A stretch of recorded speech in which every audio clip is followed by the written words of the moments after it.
The man that was the voice for Creighton's men's basketball for more than a decade faced a near-death experience.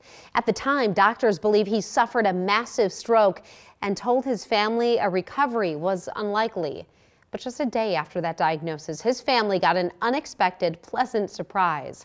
Reporter John Kipper has the story. Young looking at his own. Young beyond the arc. Antoine shaking and baking. Young inside. Jumper is good! At the buzzer! At the buzzer! After 16 years of calling Creighton basketball, Scott Marr's voice is a familiar one in Omaha.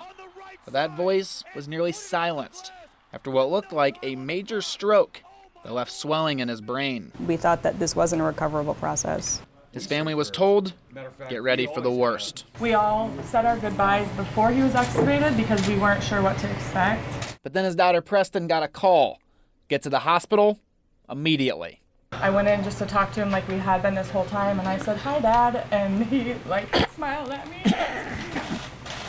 And I literally thought I was dreaming. It was the craziest moment ever. Scott recovered. He was going to live. From a medical standpoint, let's look at it that way. I mean, it was pretty freaking a miracle. Turns out Scott didn't have a stroke at all. Instead, a condition called PRESS, likely caused by high blood pressure. Now he's getting back to full health. Bacon? Even cooking eggs as a part of his rehab to help his brain recover.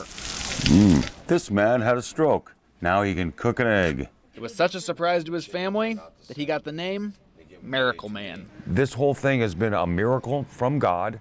I did not die. I didn't have to die. I'm back here, and I hope to give people some comfort and hope that if they are in fact going through anything like that, that it's a safe place. He was unconscious for around 2 days in mid-December. During that span, he had what some might call a near-death experience. In the dream, he says he saw his deceased dad walking along Dodge Street. And he said, "What are you doing here?" And I said, "I'm looking at work." And he said, "Well, there's no work here. You better get your butt home." Scott takes that as a directive. His time on Earth isn't over yet. And now that he's back in the real world, he still hasn't lost that sense of humor. You guys and then the team all worked together as a team to save my life. And now here I am, and watch me get hit by a bus. I mean, you know what well. And now Scott says that he's gotten all sorts of support from the Blue Jay community.